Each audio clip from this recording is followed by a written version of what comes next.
Hello and welcome to the Screen Actors Guild Foundation Book Pals. My name is Sean Astin, and I played Sam in Lord of the Rings. I love to read, especially to kids. I have a daughter whose name is Allie, and she loves it when I read to her. And we both love lima beans. The story I'm going to read to you is called A Bad Case of Stripes, written and illustrated by David Shannon. Allie loves this book. I hope you do too.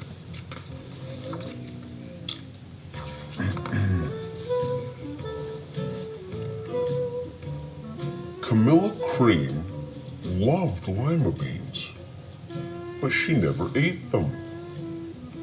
All of her friends hated lima beans, and she wanted to fit in. Camilla was always worried about what other people thought of her. Today, she was fretting even more than usual. It was the first day of school, and she couldn't decide what to wear. There were so many people to impress. She tried on 42 outfits, but none seemed quite right.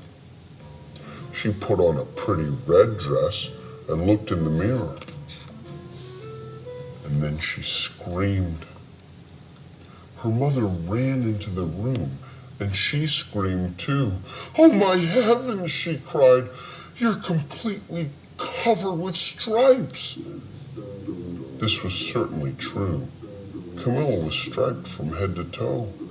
She looked like a rainbow. Mrs. Cream felt Camilla's forehead. "Do you feel all right?" she asked. "I feel fine," Camilla answered. "But just look at me." "You get back in bed this instant," her mother ordered. "You're not going to school today." Camilla was relieved. She didn't want to miss the first day of school, but she was afraid of what the other kids might say. And she had no idea what to wear with those crazy stripes. That afternoon, Dr. Bumble came to examine Camilla. "Most extraordinary," he exclaimed. "I've never seen anything like it. Are you having any coughing, sneezing, runny nose, aches, pains, chills, hot flashes, dizziness, drowsiness, shortness of breath, or uncontrollable twitching?" "No," Camilla told him. "I feel fine."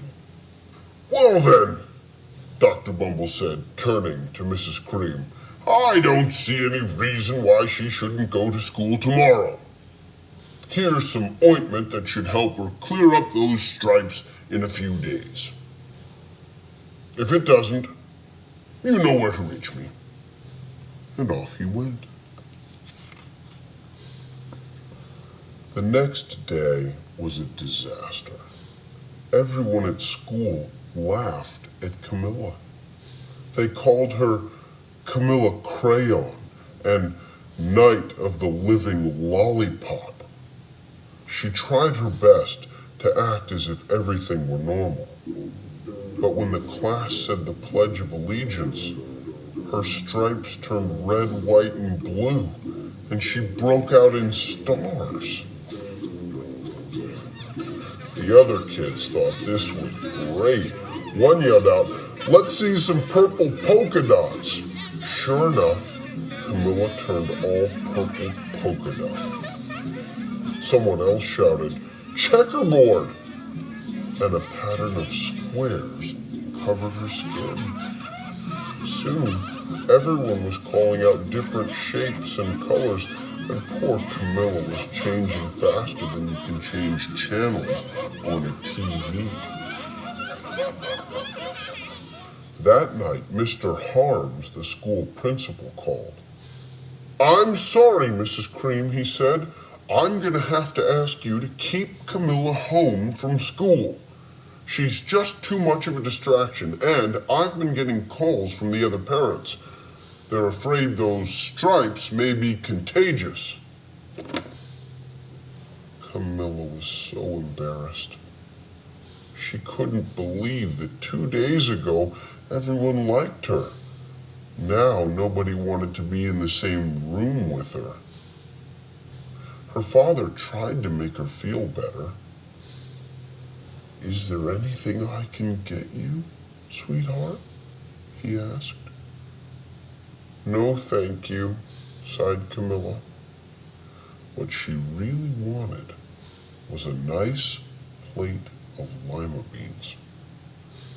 But she'd been laughed at enough for one day.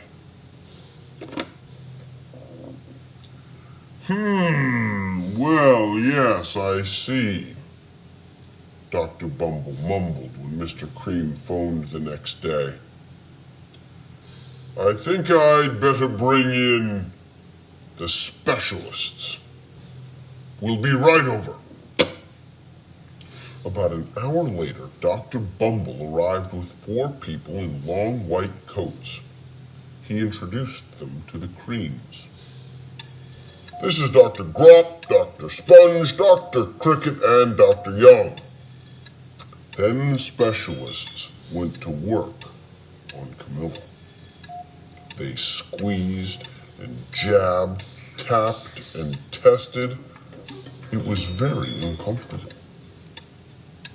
"Well, it's not the mumps," concluded Dr. Grop. "Or the measles," said Dr. Sponge. "Definitely not chicken pox," put in Dr. Cricket. "Or sunburn," said Dr. Young. "Try these," said the specialists. They each handed her a bottle filled with different colored pills. "Take one of each before bed," said Dr. Grop. Then they filed out the front door, followed by Dr. Bumble. That night, Camilla took her medicine. It was awful. When she woke up the next morning, she did feel different.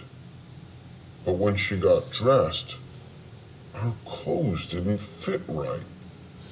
She looked in the mirror, and there, staring back at her, was a giant, multicolored pill with her face on it.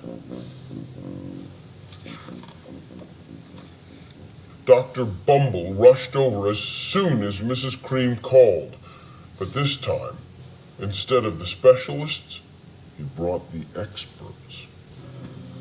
Dr. Gourd and Mr. Mellon were the finest scientific minds in the land. Once again, Camilla was poked and prodded, looked at and listened to. The expert wrote down lots of numbers. Then they huddled together and whispered. Dr. Gourd finally spoke. "It might be a virus," he announced with authority. Suddenly, funny little virus balls appeared all over Camilla. "Oh, possibly some form of bacteria," said Mr. Mellon. Out popped squiggly little bacteria tails. "Or it could be a fungus," added Dr. Gourd.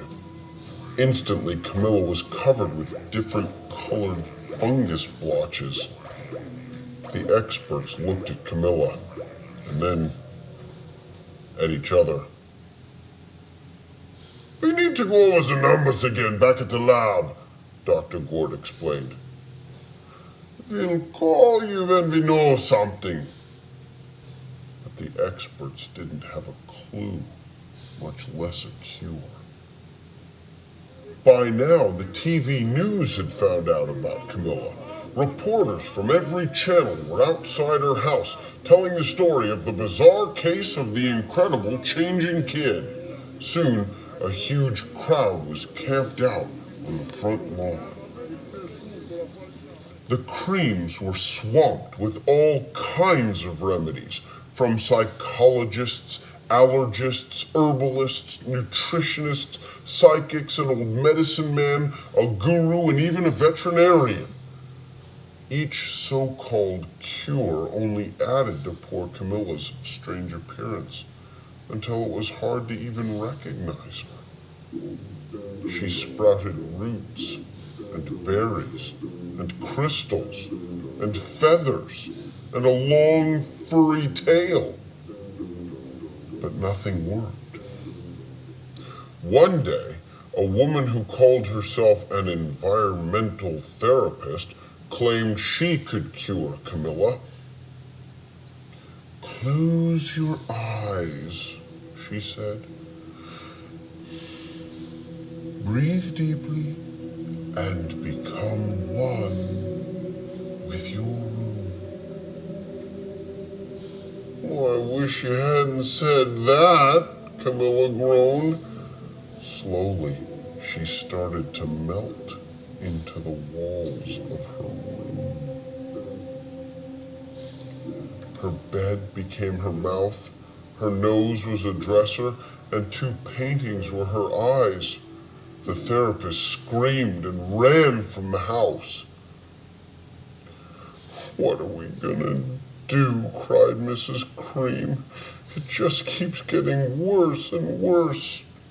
She began to sob. At that moment, Mr. Cream heard a quiet little knock at the front door. He opened it, and there stood an old woman who was just as plump and sweet as a strawberry. "Excuse me," she said brightly, "but I think I can help." She went into Camilla's room and looked around. "My goodness," she said with a shake of her head. "What we have here is a bad case of stripes, one of the worst I've ever seen." She pulled a container of small green beans from her bag. "Here," she said, "these might do the trick." "Are those magic beans?" asked Mrs. Cream. "Oh my, no," replied the kind old woman. "There's no such thing. These are just plain old lima beans." "I'll bet you'd like some, wouldn't you?" she asked Camilla. Camilla wanted a big heaping plateful of lima beans more than just about anything, but she was still afraid to admit it. "Yuck," she said. "No one likes lima beans, especially me." "Oh dear," the old woman said sadly. "I guess I was wrong about you." She put the beans back in her bag and started toward the door. Camilla watched the old woman walk away. Those beans would taste so good. Being laughed at for eating them was nothing compared to what she'd been going through. She finally couldn't stand it. "Wait," she cried. "The truth is, I really love lima beans." "I thought so," the old woman said with a smile.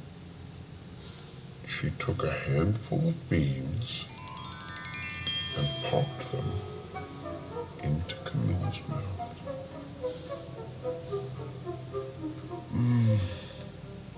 Said Camilla.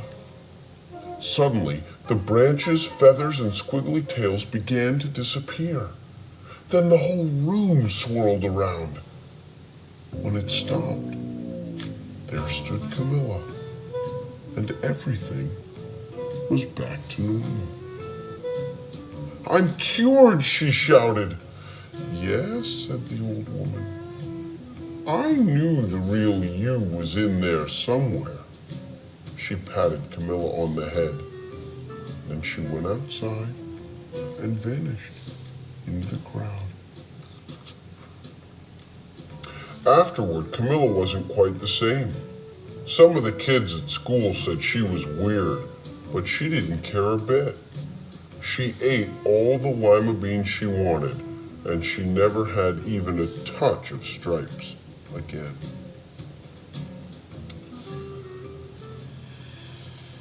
Well, pretty good, right? I liked it. My daughter likes it. And we like lima beans. So, I don't know about you, but if you can get a hold of some of these things, well, books, lima beans, whatever. I recommend it.